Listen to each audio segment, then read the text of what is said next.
Hello everyone. BEd प्रवेश परीक्षा 2022 के लिए मॉक टेस्ट हो रहा है हिंदी का आज। तो तैयारी सरकारी कॉलेज की हो रही है। हमारे चैनल टारगेट एंट्री एग्ज़ाम पर पूरी तैयारी के साथ बैठ जाइए, कॉपी लेकर और पेन लेकर टेस्ट दीजिए। 6 जुलाई को आपका पेपर है और एडमिट कार्ड आ चुका है, तो उसको डाउनलोड कर लीजिएगा। अगर कोई दिक्कत होती है तो वीडियो हमारे चैनल पर है, उसको देखिए। ये 7 क्लासेस हमारी हर दिन होती हैं मॉक टेस्ट की। हमारे टेलीग्राम चैनल भी ज्वाइन करिए, लिंक आपको डिस्क्रिप्शन बॉक्स में मिलेगा। वहाँ भी 9 बजे और शाम को 7 बजे आपका एक मॉक टेस्ट होता है, वो भी दीजिए। पूरी तैयारी हमारे चैनल पे कराई जा रही है, रेडी रहिए। आज आपका हिंदी का मॉक टेस्ट है, ठीक है। तो पहला प्रश्न आपके सामने ये है। पहला प्रश्न क्या कहता है? पहला प्रश्न कह रहा है अल्पाहारी शब्द के लिए उचित वाक्यांश छांटिए, ठीक है। अल्पाहारी के लिए उचित वाक्यांश छांटना है। सोच कर बताइए। जो फल खाता हो वो, जो कम खाता हो वो, जो पकवान खाता हो वो, जो कंदमूल खाता हो वो। तो बताइए। जैसे अनेकार्थी का एक अर्थी होता है, एक शब्द होता है, इसी तरह अब एक अर्थी का पूरा मतलब बताना है। तो बताइए अल्पाहारी का उचित वाक्यांश क्या होगा, सोचकर बताएं। जो फल खाता हो, क्या? नहीं। जो कंदमूल खाता हो वो भी नहीं। जो पकवान खाता हो वो भी नहीं। तो क्या? जो कम खाता हो। अल्प का अर्थ होता है कम, अतः अल्पाहारी शब्द के लिए उचित वाक्यांश होगा जो कम खाता है। चलिए दूसरा प्रश्न करते हैं। कॉपी लेकर बैठिएगा, ध्यानपूर्वक प्रश्न को कीजिए। अपने दोस्तों को शेयर जरूर कर दीजिएगा वीडियो, तभी मजा आएगा करने में, ठीक है। चलिए दूसरा प्रश्न क्या कहता है? लज्जा किस लेखक लेखिका की कृति है? लज्जा किस लेखक लेखिका की कृति है? कन्हैयालाल, जैनेन्द्र कुमार, तस्लीमा नसरीन, यशपाल। सोचकर बताएं। लज्जा किस लेखक लेखिका की कृति है? कृति मतलब किसने लिखा है, किसने उसको कृत बनाया है, लिखा है। तो क्या कन्हैयालाल है? तो नहीं। क्या जैनेन्द्र प्रसाद कुमार है? नहीं। तो बताइए तस्लीमा नसरीन और यशपाल में कौन है? तो कौन है? नहीं, यशपाल है। तो बचेगा तस्लीमा नसरीन। तो लज्जा बांग्लादेश की बहुत चर्चित लेखिका तस्लीम नसरीन का एक बहुत चर्चित उपन्यास है, तो ध्यान रखिएगा। ये तस्लीमा नसरीन की क्या है? कृति है लज्जा। अब आते हैं हमारे तीसरे प्रश्न पर। तीसरा प्रश्न क्या कहता है? तीसरा प्रश्न कहता है आटे दाल का भाव मालूम होना मुहावरे का उचित अर्थ समझ पहचानिए। जैसे माता पिता आपको बोलते होंगे, तो इसी तरह ये मुहावरे का अर्थ क्या है बताइए। कंगाल होना, मुसीबत में पड़ना, घर में राशन लाना, कष्ट का अनुभव होना। सोच कर बताएं कि आटे दाल का भाव मालूम होना क्या है, बताइए। क्या ये कंगाल होना है? नहीं। क्या ये मुसीबत में पड़ना है? नहीं। क्या ये घर में राशन लाना है? नहीं। क्या है? कष्ट का अनुभव होना। तो मुहावरे आटे दाल का मालूम होना का उचित अर्थ है कष्ट का अनुभव होना। चलिए, मुझे उम्मीद है कि आप सही प्रश्न के उत्तर लगा रहे हैं। अगर गलत हो रहा है तो ज़रूर कॉपी पे नोट कर लीजिए कि आटे दाल का भाव मालूम होना कष्ट का अनुभव होना है। इसको लिखकर आप सही याद रख सकते हैं। चलिए अब आते हैं अपने चौथे प्रश्न पर। क्या कहता है? शीशम शब्द का लिंग क्या है? शीशम शब्द का लिंग क्या है? पुल्लिंग है, कारक है, स्त्रीलिंग है, सहायक क्रिया है। बताइए क्या है? शीशम शब्द का लिंग क्या है? तो शीशम शब्द क्या है? क्या कारक है? तो नहीं है। फिर बताइए क्या सहायक क्रिया है? तो ये भी नहीं है। क्या स्त्रीलिंग है? तो ये भी नहीं है। क्या बचा? पुल्लिंग। तो शीशम पुल्लिंग शब्द है। अधिकांश वृक्षों के नाम पुल्लिंग होते हैं, तो इसको बात को नोट कर लीजिएगा कि अधिकांश वृक्षों के नाम जो हैं वो पुल्लिंग है। जैसे बरगद, पीपल, आम, पलास, ये सारे कैसे शब्द हैं? आपके पुल्लिंग शब्द हैं, ध्यान रखिएगा। अब आते हैं अपने पांचवें प्रश्न पर। क्या कहता है पांचवा प्रश्न? पांचवा प्रश्न कहता है कदाचित शाम तक वह वापस आ जाए, इस वाक्य में प्रयुक्त काल को पहचाने। कदाचित शाम तक वह वापस आ जाए, इस वाक्य में प्रयुक्त काल को पहचाने। संदिग्ध वर्तमान, संदिग्ध भूतकाल, सामान्य भविष्य, संभाव्य भविष्य। सोच समझ कर उत्तर दीजिए। कदाचित शाम तक वह वापस आ जाए, शाम तक वापस आ जाए, इस वाक्य में प्रयुक्त काल पहचानिए। क्या होगा? तो यहाँ क्या वर्तमान काल है? नहीं, आ जाए। भूतकाल है क्या? नहीं, आ जाए। तो क्या समान है कि संभाव्य है? तो अब बताइए। कदाचित लगा है, कदाचित का मतलब क्या होता है, सोच के बताएं। तो जिस वाक्य से भविष्य में किसी कार्य के होने की संभावना बोध हो उसे क्या बोलेंगे? समान भविष्य बोलेंगे क्या? नहीं। तो क्या बोलेंगे? संभाव्य भविष्य। तो जिस वाक्य से भविष्य में किसी कार्य के होने की संभावना का बोध हो उसे संभाव्य भविष्यत काल का वाक्य कहते हैं। दिए गए वाक्य में भी वापस आने की संभावना व्यक्ति की ही है, ठीक है। जैसे कदाचित शब्द का अर्थ ही है जो बताता है आपकी संभावना, अतः इस वाक्य में संभाव्य भविष्यकाल होगा। चलिए अब आते हैं अपने छठे प्रश्न पर। क्या कहता है? अलंकारों के मुख्य भेद कितने हैं? अब बताइए अलंकारों के कितने मुख्य भेद हैं? 2 हैं, 6 हैं, 10 हैं, 5 हैं। जल्दी बताइए। सारे नाम अगर लिख सके तो बहुत अच्छी बात है। अलंकार के मुख्य भेद बताने, ठीक है, सारे नहीं, मुख्य भेद बताने। तो अलंकार के कितने भेद हैं मुख्य? तो क्या 5 है? नहीं। क्या 6 हैं? नहीं। क्या 10 है? नहीं। तो कितने हैं? 2। कौन से हैं? शब्दालंकार और अर्थालंकार। शब्दालंकार क्या है? शब्दों का चमत्कार, जैसे अनुप्रास, यमक, श्लेष आदि। तथा अर्थालंकार क्या है? अर्थ का चमत्कार, जैसे उपमा, रूपक, उत्प्रेक्षा आदि। तो अलंकारों के मुख्य भेद क्या है? जैसे मुख्य भेद, ठीक है, मुख्य भेद कितने हैं? 2 हैं, शब्दालंकार और अर्थालंकार। फिर उनके भेद और हैं, ठीक है, ये ध्यान रखिएगा। चलिए अब आते हैं अपने कौन से प्रश्न पर? अब आते हैं अपने 7वें प्रश्न पर। 7वां प्रश्न कहता है रति पति शब्द का, रुक जाइए 1 मिनट जी, अब आ जाते हैं रति पति शब्द का समानार्थी शब्द पहचानिए। रति पति शब्द का समानार्थी शब्द पहचानिए। अलकापुरी, जगदीश, निशाचर, पंचशर। रति पति शब्द का समानार्थी शब्द पहचाने, सोच समझकर बताइए। तो क्या होगा? क्या जगदीश होगा? नहीं। क्या अलकापुरी होगा? नहीं। क्या निशाचर होगा? नहीं। तो क्या होगा उत्तर? पंचशीर। तो रतिपति का समानार्थी शब्द पंचशीर होता है। ये दोनों शब्द कामदेव के पर्यायवाची, ठीक है, कामदेव के पर्यायवाची हैं दोनों, रतिपति और पंचशर। लोग आजीवन टट्टू की तरह जूते रहते हैं। टट्टू शब्द का बहुवचन क्या होगा? तो ध्यान रखिएगा, सोच समझकर बताइए, सोच समझकर बताएं। लोग आजीवन टट्टू, टट्टू शब्द का क्या बताना है आपको? बहुवचन बताना है, इतना ध्यान दीजिए बस। छोटा सा प्रश्न है, बड़ा प्रश्न लिखा बड़ा गया है लेकिन है बस छोटा सा। टट्टू शब्द का बहुवचन बताना है। क्या क्या ऑप्शन है? टट्टुओं, टट्टू, टट्टुएं, टट्टुयों, ठीक है, सोच कर बताएं क्या इसका होगा। ओ है, ऊ है, ए है, यों है, तो क्या लगेगा? तो सोच कर बताएं। तो क्या टट्टू होगा? नहीं। क्या टट्टुयों होगा? नहीं। टट्टुएं होगा? नहीं। तो क्या होगा? टट्टुओं, ठीक है। तो टट्टू शब्द का बहुवचन क्या होगा? टट्टुओं, ठीक है। चलिए 8वां प्रश्न हो गया समाप्त, सही हुआ, बहुत अच्छी बात है। कमेंट बॉक्स पे कमेंट करते रहिए और दोस्तों को शेयर कर दीजिए, लाइक भी कर दीजिएगा, वीडियो को तुरंत लाइक कर दीजिए, लाइक। अब आते हैं जयद्रथ वध किस लेखिका की कृति है? जयद्रथ वध किस लेखक की कृति है? मैथिली शरण गुप्त, जयशंकर प्रसाद, महादेवी वर्मा, सुमित्रा नंदन पंत। सोच समझकर बताएं। जयद्रथ किसकी कृति है? कृति मतलब लिखा है, किसने लिखा? लेखक कौन है बताइए? मैथिली चरण गुप्त, जयशंकर प्रसाद, महादेवी वर्मा, सुमित्रा नंदन पंत। बताइए जयद्रथ वध किसकी कृति है? क्या जयशंकर प्रसाद की है? नहीं। क्या सुमित्रा नंदन पंत की है? नहीं। क्या महादेवी वर्मा की है? नहीं। तो किसकी है? मैथिली शरण गुप्त की प्रसिद्ध रचना है। इनके अन्य रचनाएं हैं भारत भारती, पंचवटी, यशोधरा, नहुष, ठीक है। तो ये सब उनकी अन्य कृतियां हैं। अब आ जाते हैं अपने 10वें प्रश्न पर। क्या कहता है 10वां प्रश्न? याचना शब्द का बहुवचन रूप क्या होगा? याचना करते हैं ना, याचना, तो याचना शब्द का बहुवचन क्या होगा? याचनी, ठीक है, याचनाएं, याचनाओं, याचना, ठीक है। जल्दी बताइए, याचना शब्द का बहुवचन रूप क्या होगा? याचनई, याचनाएं, याचनाओं, याचना। सोच समझ के उत्तर दें। याचना शब्द का बहुवचन क्या होगा? तो याचनई होगा क्या? नहीं। याचनाएं होगा? नहीं होगा। याचनाओं होगा? नहीं होगा। क्या होगा? याचना। तो ध्यान रखिएगा, याचना शब्द का बहुवचन भी क्या होगा? याचना ही होगा। कुछ कुछ ऐसे शब्द होते हैं जिनका बहुवचन नहीं होता है, ठीक है। अब आते हैं अपने 11वें प्रश्न पर। उन्नति का विलोम शब्द पहचानिए। अब उन्नति का क्या होता है कि भाई बड़ा उन्नति कर रहा है, और अब उसका उल्टा क्या होगा? क्या असफल है, क्या पतन है, कि अवनति है, कि प्रोन्नति है? सोचकर बताएं। आप बताइए उन्नति का विलोम शब्द क्या होगा? क्या असफल होगा? नहीं है। देखिए सुनने में तो लगता है कि उन्नति है तो भाई बढ़ रहा है, असफल है तो मतलब गिर गया, लेकिन एकदम एक्यूरेट, एकदम उसी का उल्टा हमें चाहिए, एकदम विलोम चाहिए। क्या पतन? अब नहीं, उन्नति का भी ऐसे लग रहा है कि उड़ रहा है, और पतन मतलब गिर रहा है, लेकिन वो भी नहीं। प्रोन्नति नहीं, प्रोन्नति वही होता है, लेकिन यहाँ क्या होगा? इसका अवनति होगा, ठीक है। क्या होगा? उन्नति का क्या होता है उल्टा? विलोमार्थी आपका अवनति होता है। चलिए अब आते हैं अपने 12वें प्रश्न में। क्या कहता है? सरसिज का पर्यायवाची शब्द निम्नलिखित में से कौन सा है? सरसिज का पर्यायवाची बताना है। सरसिज का पर्यायवाची शब्द निम्नलिखित में कौन सा है? नलिन, नौकर, द्रुग, आदेश। सोचकर बताइए उत्तर, आराम से बताइए, धीरे धीरे बताइए, बहुत ही शांत मस्तिष्क से अपना उत्तर दीजिए। सरसिज का पर्यायवाची शब्द क्या है? नलिन, नौकर, दृग, आदेश।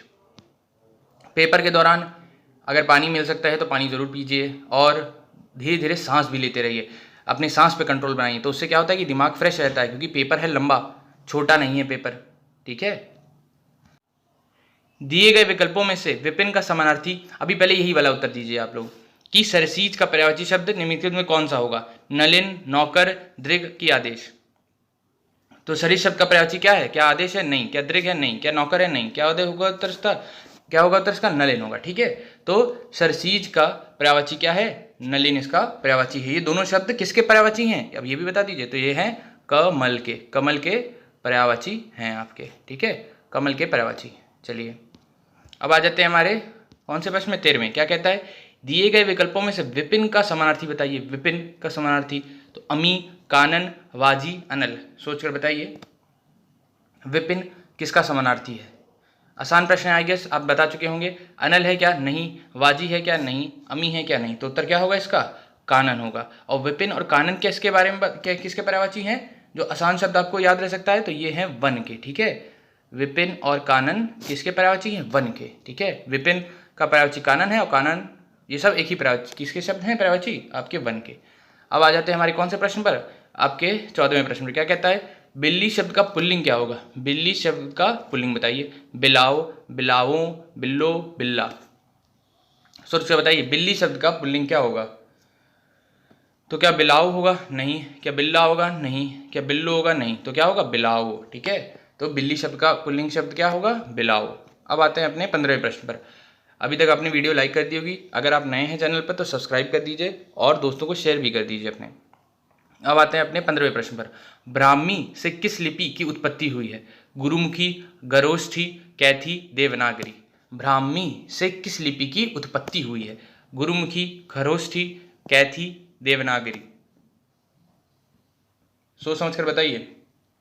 तो देवनागरी लिपि की उत्पत्ति ब्राह्मी से हुई है, तो इसका क्या उत्तर होगा? देवनागरी। ब्राह्मी लिपि किस लिपि से उत्पत्ति हुई है? देवनागरी से हुई है।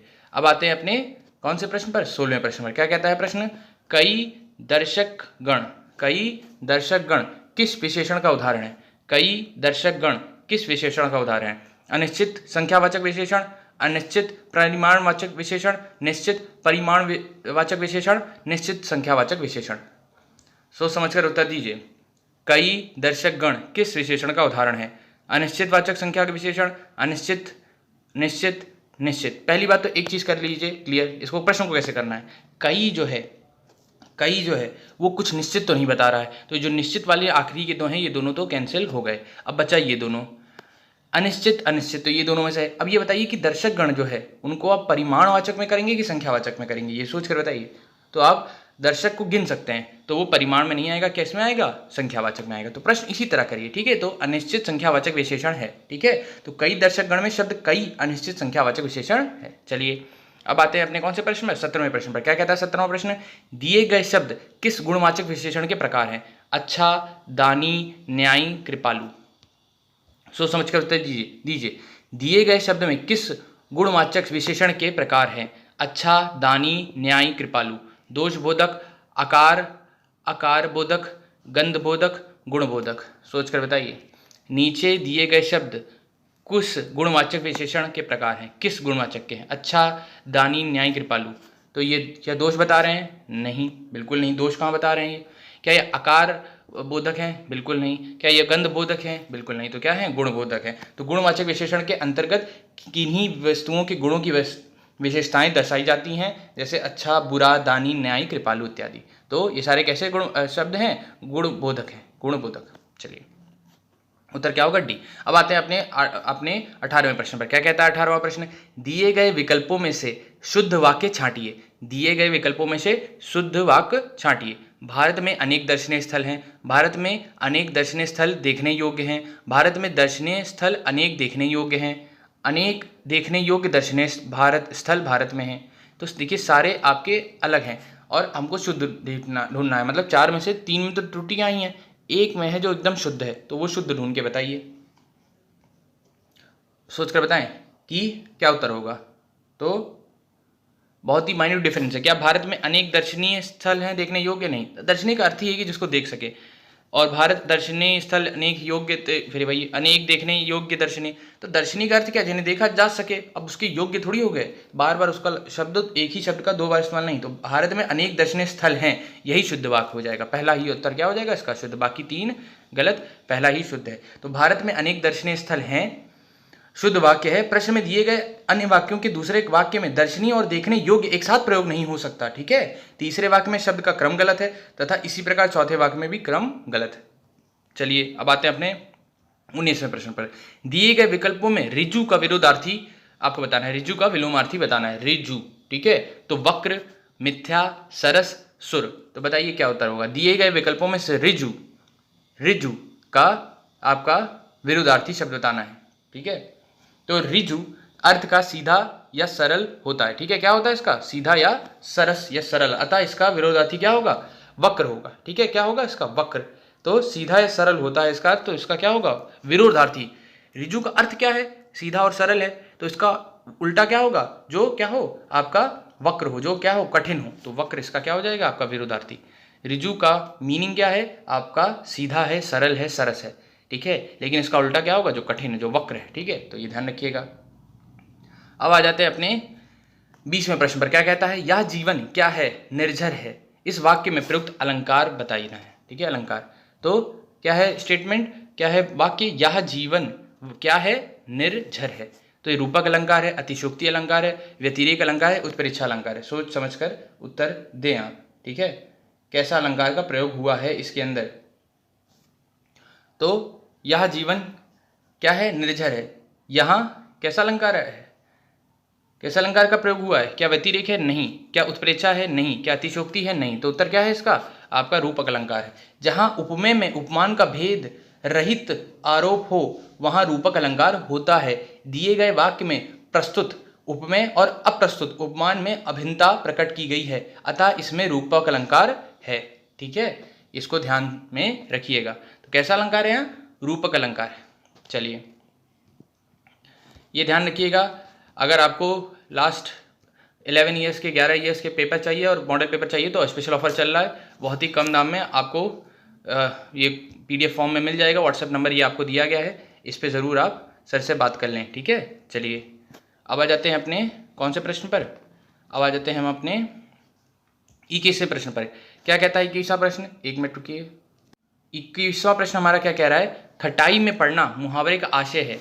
खटाई में पड़ना मुहावरे का आशय क्या है बताइए सोच समझ कर। तो क्या ऑप्शन है, बहुत कष्ट होना, पछतावा होना, निर्णय ना होना, नुकसान होना। ध्यान से सुनिए प्रश्न को, ठीक है। प्रश्न देखिए नहीं, ध्यान से सुनिए, उच्चारण समझिए। खटाई में पड़ना मुहावरे का आशय है, बहुत कष्ट होना, पछतावा होना, निर्णय ना होना, नुकसान होना। क्या उत्तर होगा इसका। तो खटाई में पड़ना मुहावरे का आशय है क्या, बताइए इसका अर्थ क्या होगा। कैसा होता है, खटाई में पड़ गया है भाई, ये कार्य खटाई में पड़ गया तो क्या हो जाता है। तो खटाई में पड़ना एक मुहावरा है जिसका अर्थ होता है किसी कार्य का निर्णय ना हो पाना, निर्णय ना हो पाना। नुकसान होना नहीं, पछतावा होना नहीं, बहुत कष्ट होना नहीं। तो किसी कार्य का निर्णय ना हो पाना अर्थात किसी कार्य की प्रगति के दौरान मुख्य वस्तु ना हो पाने के कारण बीच में ही रुक जाना और आगे की कार्यवाही का निर्णय ना हो पाना ही क्या है आपका खटाई में पड़ना होता है। चलिए अब आते हैं अपने 22वें प्रश्न पर। वीडियो लाइक कर दीजिएगा और अभी जैसे अब वीडियो खत्म ही होने वाली है, 25 प्रश्न हो जाएंगे हमारे। आप ज़रूर कमेंट बॉक्स में लिखिएगा कि आपके 25 में से कितने प्रश्न हुए और आप लिंक कॉपी कर लीजिएगा और अपने दोस्तों या जहाँ भी आप हैं अलग अलग व्हाट्सएप ग्रुप में, टेलीग्राम ग्रुप पे शेयर ज़रूर करना, ये आपकी जिम्मेदारी है। अब आ जाते हैं अपने 22वें प्रश्न। क्या कहता है, निम्नलिखित में से कौन सा जोड़ा सही नहीं है। बेटी बेटियाँ, डिब्बियाँ डिब्बियाँ, श्रोता श्रोतागण और वधू वधुएँ, निम्नलिखित से कौन सा जोड़ा सही नहीं है, सोच समझ कर बताएं। तो क्या बेटी बेटियाँ सही है, एकदम सही है। क्या श्रोता श्रोतागण सही है, तो ये भी सही है। वधू वधुएं सही है, तो ये भी सही है। क्या सही नहीं है, डिबिया और डिबिये जोड़ा सही नहीं। तो सही उत्तर क्या होगा, डिबिया और डिबियाँ, ठीक है। डिबिये नहीं होगा, डिबियाँ होगा, ठीक है। तो क्या होगा, डिबिया तो ठीक है, लेकिन जो दूसरा जो आपका बहुवचन होगा वो क्या होगा, डिबियाँ। तो यहाँ या आ जाएगा बस, ठीक है, या, ठीक। तो डिबिया और डिबियाँ, बेटी और बेटियाँ, श्रोता और श्रोतागण, वधू और वधुएं, ठीक है। तो ये हो जाएगा इसका उत्तर, सही जोड़ा पहचानना है। अब आ जाते हैं बकरी शब्द का पुल्लिंग रूप है, बकरी शब्द का पुल्लिंग रूप है। भेड़, नर बकरियां, बकरिया, बकरा। सोच कर बताएं। भेड़, नर बकरिया, बकरिया, बकरा। बकरी का पुल्लिंग क्या होगा?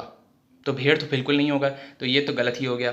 तो इतना तो लॉजिक रखिए ना, कॉमन लॉजिक भी है, कॉमन इसको बोलते हैं, common sense is very uncommon. तो भेड़ तो नहीं होगा। अब कई लोग इसको भी लगा खाएंगे, बड़े गजब लोग हैं। ठीक, तो क्या होगा? क्या नए नर बकरा बकरिया होगा? तो नहीं। क्या बकरिया होगा? तो नहीं। तो क्या होगा? बकरा। ठीक है, तो बकरी का पुल्लिंग शब्द क्या है? बकरा। अब आते हैं अपने 24वें प्रश्न पर। क्या कहता है? कन्नौजी किस उपभाषा की एक बोली है? ठीक है, अब बताइए, सोच समझ के बताएं। अच्छा प्रश्न। कन्नौजी में, कन्नौज में बोली जाती है, तो क्या है? पूर्वी हिंदी की उपभाषा है, की एक बोली है। पश्चिमी हिंदी, राजस्थानी हिंदी, पहाड़ी हिंदी। क्या उत्तर होगा इसका?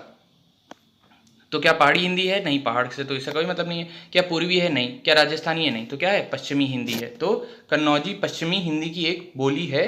पश्चिमी हिंदी की 5 बोलियां हैं। खड़ी बोली, ब्रज, बुंदेली, कन्नौजी और हरियाणवी, जिसको बांगरू भी बोलते हैं। तो ध्यान रखिएगा, कन्नौजी हिंदी की किस उपभाषा की एक बोली है? पश्चिमी हिंदी। और पश्चिमी हिंदी की कितनी बोलियां हैं? 5 बोली। खड़ी बोली, ब्रज, बुंदेली, कन्नौजी और हरियाणवी। अब आते हैं अपने आखिरी प्रश्न पर। सही सही उत्तर दीजिएगा, और मुझे उम्मीद है कि आपके 25 में अच्छे खासे प्रश्न हो गए हैं। क्या है 25वां प्रश्न? उसने पढ़ लिया होगा कैसा वाक्य है? विस्मयवाचक, संदेहवाचक, प्रश्नवाचक, आज्ञावाचक। जल्दी बताइए, जल्दी जल्दी। उसने पढ़ लिया होगा कैसा वाक्य है? विस्मयी, संदेह, प्रश्नवाचक, आज्ञावाचक। तो प्रश्न तो बिल्कुल नहीं है, तो प्रश्न तो कट गया। ठीक है, अब क्या है बताइए? तो क्या आज्ञा है? तो नहीं, आज्ञा भी नहीं मान रहा है। क्या इसमें कुछ विस्मय हुआ है? तो विस्मय भी नहीं हुआ है। तो क्या है? संदेह है। ठीक है, तो लेकिन मुझे संदेह नहीं है कि आपके 25 में से एटलीस्ट 20 से 22 ऊपर ही रहे होंगे, और 25 में 25 हो गए तो बहुत अच्छी बात है। कमेंट में ज़रूर लिखिए। तो मुझे कोई संदेह नहीं कि उसने पढ़ लिया होगा, मुझे पूरा संदेह कि आपने पढ़ भी लिया होगा। मुझे पूरा नहीं, मुझे कोई संदेह नहीं है कि आपने अच्छे से पढ़ रहे हैं, और मुझे कोई संदेह नहीं कि आपने वीडियो लाइक और शेयर भी कर दिया है। चलिए, वीडियो आपको पसंद आई होगी, मुझे उम्मीद है।